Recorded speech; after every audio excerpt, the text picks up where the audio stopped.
이어서 뉴스프라임 플러스 시작하겠습니다. 자, 매주 금요일은 다양한 통계를 통해서 경제 이슈를 분석해보는 시간이죠. 네, 통계뱅크의 이경만 대표와 함께 이야기를 나눠보도록 하겠습니다. 대표님 안녕하세요. 예, 안녕하십니까. 네, 안녕하세요. 자, 요즘에 그 신입사원들 흔히 MZ 세대라고 하죠. 이 MZ 세대들은 특히나 좀 빠르게 결정하고 빠르게 또 행동으로 옮기는 이런 특성이 있는 것 같아요. 예. 그래서 그런지 예. 신입사원인데 2년 만에 퇴사하는 비율이 상당히 높다고 들었어요. 예, 정말 저 통계를 보고 깜짝 놀랐습니다. 네. 그야말로 통통 튀는 세대다. 네. 그렇게 알고 저도 야, 이게 우리 회사들이나 조직들이 어떻게 MZ 세대를 인사관리할 것인지 네. 일단 통계를 한번 보고 자, 시작하겠습니다. 한번 통계 그래프 한번 보여주실까요? 자, 여기서 보시면 네. 심지어 1년 안에 퇴사하겠다 하는 1년 분들이 미만 그만두는 친구들도 상당히 많네요. 그렇죠. 9.3% 정도 되고 2년 안에 퇴사하겠다면 27.3%나 예, 됩니다. 30% 가까이 됩니다. 예, 그 두 개를 합치면 36.6%가 1, 2년 안에 2년 안에 그만두는 퇴사를 거죠. 하겠다 하니 예. 야, 이거 정말 어떻게 예. 뽑은 인재들인데 쉽게 그렇죠. 이렇게 간다 하니 정말 이거 사실 알면 그 기업 인사관리 입장에서나 또 회사 입장에서 정말 난감한 그런 상황입니다. 예. 보시면 그리고 5년 이상 5년까지 되는 거는 또 15.3%밖에 보니까. 안 됩니다. 네. 예. 정말 이러한 놀라운 사회적 현상을 우리 MZ세대가 만들어주고 있습니다. 예. 아니, 왜 이런 현상이 생기는 걸까요? 과연 MZ세대만의 특성이라고만 할 수가 있을까요? 요즘 그 잡 호핑족이라고 들어요. 잡 호핑. 잡핑족. 잡 플러스 쇼핑. 예. 예. 예, 잡 호핑족의 어떤 새로운 그 신조어 현상입니다. 이게 뭐냐면 한 직장에서 3년 이상 있으면 무능하다. 그런 어떤 강박관념에 좀 사로잡히는 경향이 있습니다. 네. 예를 들면 자기 친구들은 다른 회사에서 스카우트 제의 받아가지고 금방 뭐 1년, 2년 안에 다 가는데 자기는 3년까지 있으면 쟤는 뭐 무능하기 때문에 스카우트 제의를 못 받아서 저렇구나 하는 그런 강박관념에 사로잡히다고 해요. 네. 예. 그러니까 이직이란 게 그렇게 쉬운 게 아닌데 사실 이직 스트레스도 엄청나잖아요. 네. 그렇죠. 예. 그런 부분도 있는데. 자, 그런데 MZ세대가 그 어려운 공무원 시험을 보고도 나가는 경우도 또 그렇게 많다고 해요. 예. 예.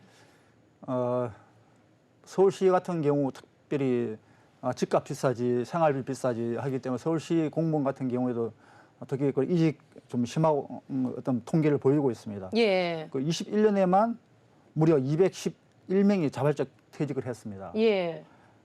그리고 2017년에는 겨우 한 131명, 무려 한 5년 만에 네. 61%나 증가를 했습니다. 61%가 예. 증가를 했군요. 예. 그 작년 9월인가요? 기재부 예. 사무관 2명이 예. 또 이제 자발적으로 퇴직을 했고, 그래서 가상화폐 거래소 갔고요. 뭐 2차 전지 이제 회사를 갔다고 하더라고요. 예. 최근에 예를 좀 들어보면 금년 초에 또 이제 기획재정부 사무관이 옷을 벗고 또 대형 회계법인에 갔다고 하고요. 그리고 또 핵심 부서라고 할 수 있는 금융위원회 신입 예. 사무관이 또 뭐 로스쿨에 입학을 한다고 예. 또 사퇴를 했다고도 해요. 예. 지금 추세가 현상이 지금 이런 것 같습니다. 예. 사실 뭐 공무원 하면 우리가 철밥통으로 불리면서 평생 직장이라고 했는데 예. 분위기가 완전 달라진 것 같아요. 그렇죠. 예. 저도 그 공정거래위원회에서 근무를 했기 때문에 네. 정말 어떤 사무관 시절에 그 어떤 프라이드 또 국가를 위해서 우리가 정책을 개발하고 또 결정하고 뭐 국회에 가서 보고를 하고 청와대 가서 보고한다는 네. 그 어떤 정말 자부심이 상당히 있었습니다. 그런데 그 최고의 어떤 사무관들을 하는 금융위원회 또 기재부 사무관들이 지금 그 좋은 소위 어떤 권력의 어떤 직장, 어떤 예. 과거의 직장에서 다른 조직으로 대기업으로 나간다는 것은 사실 이해가 잘 안 되는 부분이 있습니다. 그렇죠. 저희 세대가 생각하면 상상이 안 되죠. 예. 그런데 이제 그게 공무원의 어떤 사회적 지위 이게 너무나 지금 낮아졌다라고 한 통계가 이렇게 나와 있습니다. 예. 예를 들면 2007년에는 공무원이 사회적 지위가 민간보다 훨씬 높다라고 생각을 하고 있어요. 무려 네. 한 3배 이상 47.3%가 민간은 16.9%밖에 안 되는데 예, 예. 아주 공무원이 월등히 높았습니다. 2007년에. 예, 그만큼 자부심이 상당히 높았다라는 그렇지, 예. 거죠. 그러니까 예. 월급이 작아도 견딜 수 있었지만 근데 2022년에 보십시오. 보시면 오히려 똑같아졌어요. 예. 오히려 더 높군요. 네, 오히려 일반인이, 민간이. 민간이 더 높습니다. 네. 예. 그래서 이런 상태에서 유능한 어떤 젊은 사무관들이 굳이 공무원 사이에 있겠냐 하는 그런 갈등 속에 있고 예. 또 다른 요인 중에 하나가 이제 세종청사에서 있다는 그 이유, 지리적인 예, 이유도 있군요. 이유, 특히 어떤 서울과의 어떤 격리, 또 사회적 격리 문제도 상당히 큽니다. 예. 그리고 세종에서 국회까지 청와대까지 오고 가는 길에서 버리는 시간이 네. 한 번 가면 무려 5시간을 허비하게 됩니다. 예. 이런 부분도 상당한 괴리감을 또 주고 있습니다. 예. 참 공무원으로 이제 들어가기가 상당히 쉽지가 않은데 그럼에도 네. 불구하고 네. 이렇게 이제 자존감이 많이 낮아졌기 때문에 자부심이 많이 줄었기 때문에 네. 퇴사를 하는 경우가 높아진 것 같은데 그 외에 또 한 게 더 네. 있습니다. 그 이전에는 공무원 하면 노후 생활이 보장이 된다. 네. 공무원 연금으로 살면 되지. 그렇죠. 그런 노후 생활에 대한 정말 자신감이 있는 그런 부분이 있었지만 이 통계에서 보듯이 지금은 그것 또한 엄청 바뀌었습니다. 예. 그 2007년에는 노후 생활 보장에서 가지고 공무원 유리하다 하는 게 58.8%, 민간인은 17.9%밖에 안 됩니다. 예. 그런데 2020년에는 공무원이 약간 좀 높은 상태였습니다. 사회적 지위가 낮아졌죠. 또 그 먼 거리에서 길에서 보내는 그런 어떤 시간적 손실, 또 노후 생활에 대한 경제적 어떤 만족도 이런 것들 전반적으로 이렇게 저하되다 보니까 그런 유능한 사무관들이 이제 퇴직을 하고 대기업으로 가는 현상이 좀 나타나고 있습니다. 예, 예전에는 상당히 이제 3배 가까이 차이가 났는데 네. 지금은 뭐 거의 비슷해졌군요. 네. 예. 어쨌든 뭐 공무원도 그렇고 이제 기업에서 신입사원을 뽑는 것도 그렇고 상당히 정성 들여서 뽑았는데 네. 이렇게 일찍 퇴사를 하게 되면 네. 회사 입장에서도 상당한 이제 시간적이나 비용이나 네. 여러 가지 이제 낭비가 될 수가 있거든요. 그렇지, 예. 이들을 좀 붙들여 놓으려면 네. 어떤 대책이란 게 있을 수 있을까요? 결국 이제 그 MZ 세대의 어떤 특성에 맞도록 뭐 인사 관리를 하는 게 제일 중요한데 그 중에 첫 번째가 정당한 어떤 보상 체계, 예. 그 월급 받는 것만큼 일하겠다 하는 어떤 기본적 욕구를 충족시켜 줘야 됩니다. 예. 그 통계를 보면 20대와 30대는 약 한 78%, 77%는 우리는 월급 받는 만큼만 일하겠다. 네. 그러니까 일을 많이 시키면 정당한 대가를 달라라고 주지 하는 않으면 게 나가겠다라는 그렇지, 거죠. 그렇지, 예. 그런 거고. 그런데 50대 이상은 약 40%가 그냥 그런 생각이면 즉 나는 월급 받는 것보다 훨씬 더 일 많이 해야 된다 하는 예. 그런 세대가 있습니다. 그래서 예. 일단은 정당한 보상 체계가 중요하고 그다음에 직장 생활을 아주 재미있게 펀이 있는 직장을 만들어주는 게 MZ 세대를 붙들 수 있는 비결이 되겠습니다. 예. 그런데 사실 네. 이직을 그렇게 자주 하는 것도 과연 본인에게 도움이 될까? 이력에 이제 그렇게 이제 짧게 남는 것도 분명히 이제 도움이 되지만은 않을 텐데 네. 이와 관련된 통계도 있을까요? 예, 있습니다. 그 고용노동부에서 발표한 통계를 보면 이제 경력직 채용에 있어 가지고 중요한 3가지 요소가 있습니다. 네. 우선 직무 관련 경험이 있느냐, 그다음에 그 직무와 얼마나 관련성이 있느냐, 그 3번째가 이제 경력 기간입니다.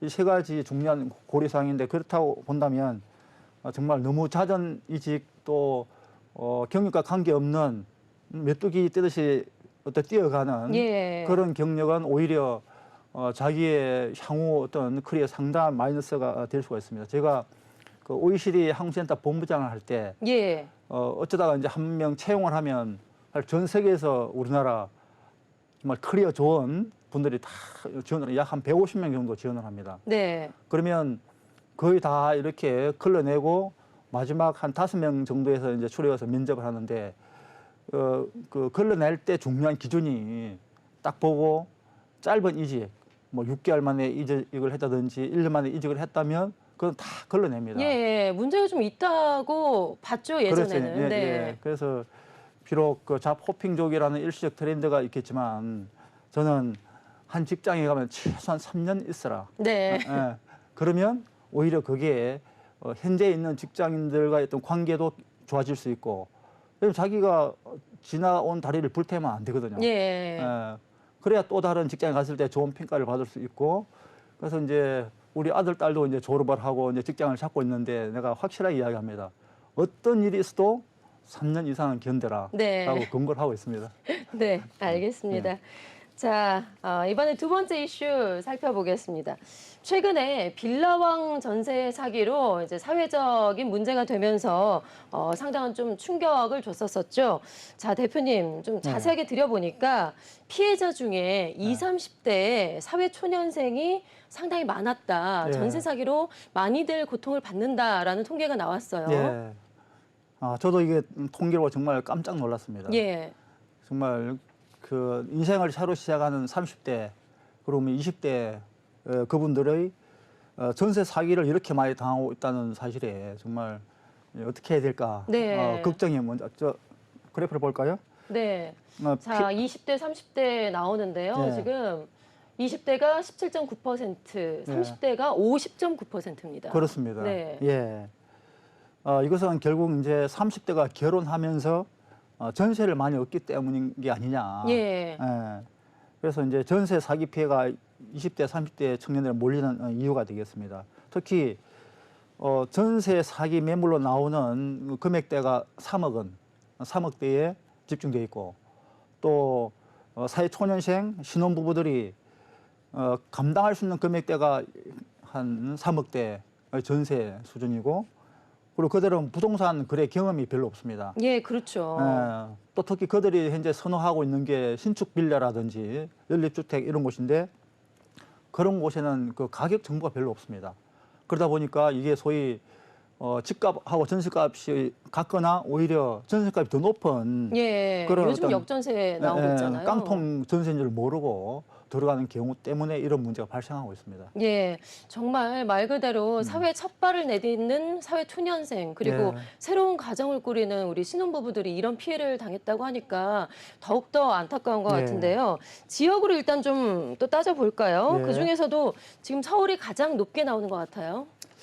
우리 그 인구는 사실 경기도가 더 많지 않습니까? 그렇죠. 예. 근데 저기 보면 서울에서 52.8%, 네. 또 인천이 34.9% 발생하고 있습니다. 서울, 인천, 경기에서 수도권에서 다 발생하고 있네요. 예. 근데 서울이 높은 이유는 결국 그 집값이 높고 또 전세에 많이 살기 때문에 그런 게 예. 아니냐 이렇게 분석을 하고 있습니다. 예, 아무래도 너무 비싸니까 예. 사실 이제 매매를 가기가 쉽지가 않아서 예. 전세 사기가 특별히 많은 것 같은데 어떤 유형의 전세 사기가 특히 많이 나왔을까요? 예, 그 그래프를 보시면 빌라 등 다세대 주택에서 거의 57.9%, 60% 이렇게 발생하고 있습니다. 예, 아파트는 24.4%, 오피스텔이나 뭐 연립주택은 좀 적은데 특히 다세대 주택 빌라에서 이런 사기가 많이 발생하고 있습니다. 예. 그래서 요즘 그 빌라에 대한 거래가 지금 뚝 끊기고 있습니다. 네, 그래서 전세보다 요즘에 월세를 찾는 사람들이 그렇게 그렇지. 많다고 예, 하더라고요. 예, 예. 네, 위험할 수가 있기 때문에. 자, 그러면 전세 사기 피해자 말고 피의자 예. 유형은 어떤 유형들이 있을까요? 예, 그래프를 보시면 가짜 임대인이 43.7%가 네. 되겠어요. 약 50% 가까이 되는데 하여간 그 많은 이번에 뭐 빌라왕 사기 사건도 그렇듯이 가짜 임대인을 통해서 이제 피해를 당하는 경우가 상당하다라고 생각하면 되겠습니다. 네. 그에 이제 공인 중개사를 통해서 사고를 당하는 경우도 거의 한 20% 가까이 나오고 있습니다. 그 외에 이제 갭 투자 사기도 아직까지 남아 있고, 집값하고 이제 전세값이 같은 이제 무자본 갭 투자 이런 사례가 많으니 정말 소위 어떤 빌라왕 사기 같은 이런 것들이 지속적으로 발생하고 있으니 정말 조심해야 될 그런 유형이 되겠습니다. 네. 자, 그러면 어느 정도 금액대에서 사기가 많은지도 좀 살펴볼까요? 네. 자, 2억대, 2억 원 초에서 3억 원 미만이 네. 가장 높습니다. 네, 가운데 그래프죠. 예, 예, 네. 예. 그러니까 그 2억 원대에서 빌라를 얻을 때 사기가 높다는 예, 이야기입니다. 빌라가 이제 조그맣고 이제 그 정도 그렇지. 가격대가 상당히 예, 많이 있죠. 그렇죠. 그다음에 이제 1억 원대 빌라가 되겠습니다. 예. 예. 이렇게 사기가 많다 보니까 정부에서 지금 대위 변제액도 상당히 많이 상승을 하고 있다고 들었어요. 예. 예. 그만큼 사기를 당했을 때 좀 보증해 주는 제도인 그렇지. 거잖아요. 예, 예. 예. 작년 7월 달에 564억에 불과했습니다. 네. 근데 금년 1월 달에 1692억까지 뛰었습니다. 네. 예, 무려 이렇게 보정 사고가 폭증하고 있는 것은 전세 사기가 그만큼 많아지고 있기 때문에 이렇게 나타나는 수치가 되겠습니다. 네. 올해 연말에는 2조 원까지 육박할 수 있다라는 이야기도 나오더라고요. 아, 예, 그렇습니까? 기사에 보니까 예. 그 정도까지 이번에 특히나 이제 빌라왕 전세 사기 사건이 있었잖아요. 그래서 그렇게까지 높아질 수도 있다라는 얘기가 나오는데 문제는 뭐 자금 수혈이 쉽지가 않은 상황이라서 그렇죠. 돌려받기도 어려운 상황이라서 이게 사회적인 문제로 더 앞으로 또 더 커질 가능성도 있을 것 같습니다. 예. 자, 이렇게 전세 사기 뭐 통계들을 쭉 살펴봤는데 이걸 보고 우리가 이제 좀 시사하는 점, 얻을 점이 좀 있을까요? 네, 결국 지금까지 통계에서 봤듯이 일단 서울에서 빌라를 살 때 그리고 1억 내지 2억짜리 빌라를 구매하거나 또 다세대주택을 얻을 때 20대, 30대가 정말 조심해야 된다라고 예. 하는 그런 결론을 내릴 수가 있겠습니다. 예. 정부에서도 이번에 뭐 이 전세 사기와 관련해서 대책을 내놨으니까 예, 예. 네, 좀 지켜보도록 예. 하죠. 자, 세 번째 주제로 넘어가 보겠습니다. 자, 우리나라의 고령화 상당히 빠르게 진행이 되고 있죠. 그중에서도 노인의 빈곤 문제가 상당히 심각한 상황인데요. 자, 실태가 어떤지 또 우리가 통계를 통해서 그래프를 통해서 살펴볼까요? 예. 정말 노인 빈곤 문제 우리나라의 지금 현재 사회적인 어떤 고질적인 병폐가 되고 있습니다. 네. 그 우리 앵커님은 혹시 노년을 멋지게 보내기 위한 5가지가 있는데 혹시 네. 뭐가 있는지 아십니까? 글쎄요, 이거 적어놔야 될 것 같은데. 네. 그 5가지가 뭔가요? 우선 건강, 네, 건강. 그다음에 친구, 네, 친구. 그다음에 배우자, 네, 배우자. 그다음에 돈, 네, 돈 제일 중요할 것 같은데요. 네.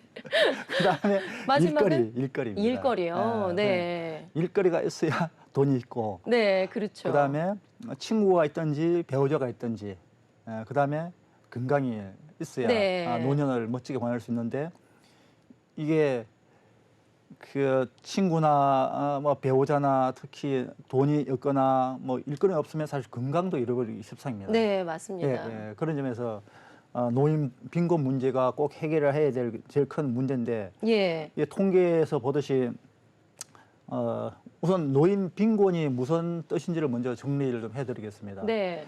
노인 빈곤은 전체 노인 중에 그 딱 중간에 있는 분이 벌고 있는 수준의 50%도 못 버는 비율입니다. 네, 기준은 소득인가요? 그래서 소득입니다. 네. 예를 들어 10명의 노인이 있다면 그중에 중간에 있는 5번째 노인이 예를 들어 월 50만 원을 벌고 있다면 50만 원보다 못한 25만 원 밑에 있는 네. 그 벌고 있는 비율이 노인 빈곤율입니다. 예, 절반에도 못 미치는 수준. 네. 근데 그 통계를 보면 우리나라가 무려 44.4%.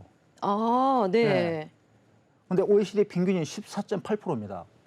평균보다 훨씬 높네요. 네. 네. 프랑스 같은 경우에는 겨우 4.1%에 불과합니다. 예.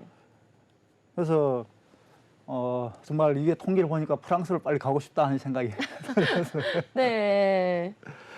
예, 참 이 수치가 계속 세계 1등을 10년간 지금 하고 있는데 이 문제를 이번 정부에서는 어찌하든지 이제 풀어야 되고 또 중요한 통계가 하나 있습니다. 예. 이제 남성과 여성의 비교하는 통계도 있습니다. 보여주시겠습니까? 네, 노인 예. 빈곤율 남성과 여성을 비교한 네. 수치인데요. 여성들의 노인 빈곤율이 우리나라가 특별히 더 심합니다. 네, 제일 그렇네요. 네, 제일 밑에 노란색이 여성이고, 네, 노란색이 여성이고 네, 하늘색이 남성인데, 남성입니다. 우리나라는 무려 한 10% 이상 차이가 나고 여성들이 훨씬 더 거의 한 50% 가까이 노인 빈곤에 처해 있는 그런 현실을 보여주고 있습니다. 예, 저 위에 또 OECD 평균도 한 5%밖에 차이가 안 납니다. 네. 그래서 우리나라 어떤 남성들의 그 연금, 국민연금 수급자 비율이 한 83%. 네. 근데 여성은 놀라지 마십시오. 35%에 불과합니다. 차이가 엄청나네요. 네. 예. 그래서 여성의 빈곤율까지도 같이 이제 그렇지. 상승하는 것 같습니다. 예.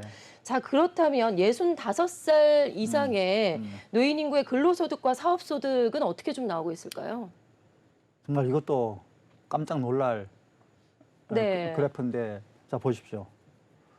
아, 전혀 없음이? 네, 근로소득과 사업소득이 전혀 없다고 하는 게 네.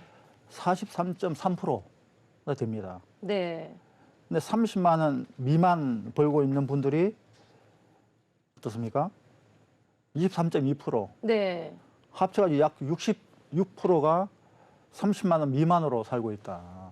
이거는 연금까지는 안 들어간 거죠? 그렇지. 예, 이제 개인적인 사업소득. 그래, 근로소득과 사업소득을 이야기합니다. 네. 그렇다면 우리나라 지금 기초연금이 30만 원이고, 이제 그다음에 국민연금, 기초연금, 국민연금, 근로소득, 사업소득 네 가지로 볼 수 있는데,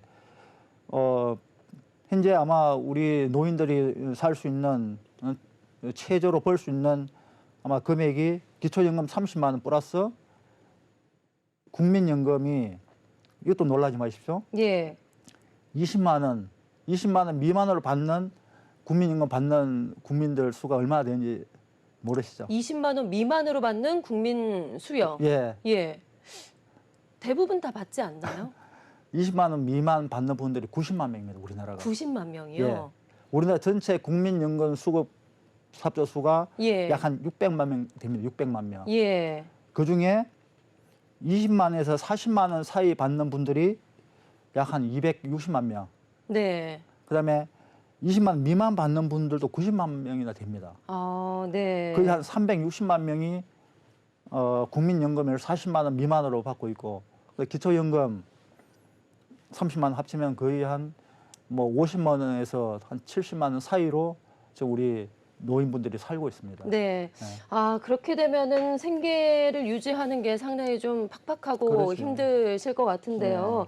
아, 통계를 보면 볼수록 참 마음이 안타까워집니다. 예. 자, 그 개인 파산과 회생에도 가장 높은 세대가 이 60대라고요. 그렇지. 예. 통계를 보시면 60대 이상에서 파산을 선택하는 경향이 월등히 높습니다. 네. 20대, 30대 같은 경우에는 이제 개인 회생을 선택을 하고, 60대 이상에는 그냥 곧바로 파산을 선택하는 경향이 많습니다. 파산은 그야말로 모든 채무를 탕감을 하고, 모든 사업 못하죠, 자기 명의로 무슨 뭐 카드 개설 못하죠, 모든 사이관계 다 단절되는 게 파산의 수준이고, 예. 회생은 이제 있는 빚을 탕감을 하고 일부는 이제 갚아 나가는 게 이제 회생인데, 우리나라 60대 이상은 뭐 곧바로 파산을 선택하는 경우가 거의 압도적이고, 역시 50대도 마찬가지입니다. 네. 그래서 이런 통계를 볼 때 정말 그 우리나라 노인 빈곤의 어떤 복합적 문제를 좀 느낄 수가 있습니다. 네. 사실 좀 젊을 때 이런 위기를 겪는다면 네. 다시 이제 회복할 가능성도 상당히 높아지는데 50대, 60대가 돼서 파산을 하게 되면 네. 아무래도 이제 더욱더 힘들게 되겠죠. 음. 예. 아, 그리고요. 일해야 하는 노년은 지금 얼마나 되는지 이것도 통계가 있을까요? 예, 이것도 통계가 나와 있습니다.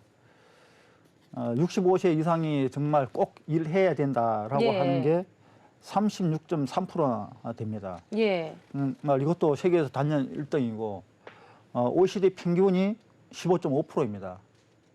65세 이상 인구 중에 OECD 국가들 대부분이 15.5%만 일하면 되는데, 우리나라는 거의 36.3%가 끊임없이 일을 해야 되는 그런 부분을 보이고 있고, 프랑스는 3.5%, 이탈리아는 5.2%입니다. 정말 빨리 프랑스를 가고 싶지 않습니까?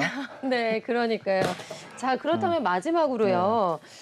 노인 빈곤율에 대한 정부의 대책과 관련해서도 좀 이야기를 해볼까요? 예, 예. 정부의 대책이 좀 나오고 있을까? 여러 가지 이제 우리가 예. 공공사회복지와 관련해서 좀 지출하는 게 정부에서 좀 필요할 것 같은데요. 예. 이 문제가 정말 너무나 복합적이고 네. 또 정말 풀기 어려운 그런 어떤 상황입니다. 우선 노인 빈곤은 끊임없이 반복되고 있고 또 반대로 출산율은 급감하고 있죠. 예. 그리고 우리나라 어떤 제조업 경쟁력이 중국이나 베트남에서 점점 밀려나오고 있죠. 그러니까 좋은 일자리가 지금 없어지고 있습니다. 그런 상태에서 이런 부분들을 실질적으로 풀어나가는 게 쉽지 않은데 일단 통계를 보시면 노인과 유족에 대한 공공지출 비율이 우리나라가 보실까요? 네. 보십시오. 자, 지금 화면에 나오고 있습니다. 2.8%. 아, 네. 예. 그런데 비교가 안 되네요. 프랑스, 이탈리아, 그리스 다른 선진국에 비해서 우리나라 사실 아직도 비교가 안 되고 있습니다. 예. 그래서 우리는 무슨 지하철 요금 적자 때문에 그 노인 그 어떤 올려야 된다라고 예. 하는 건 주장들을 많이 하고 있는데 네. 이제 그렇다고 본다면 아까 노인 빈곤 문제와 맞물려 가지고 이제 이런 그 정책들도 다 재고를 해야 될 때가 됐고. 예. 너무나 참 네. 통계를 보면 암울하고 안타까운데 앞으로 이제 정부 쪽에서도 이제 철저한 좀 대책을 세워야 될 것 같습니다. 네, 네. 예. 시간 관계상 여기까지 네. 듣도록 하겠습니다. 오늘 오케이. 말씀 고맙습니다. 네, 고맙습니다. 네, 이상으로 MBN 뉴스프라임 마치겠습니다. 함께해 주신 여러분 고맙습니다.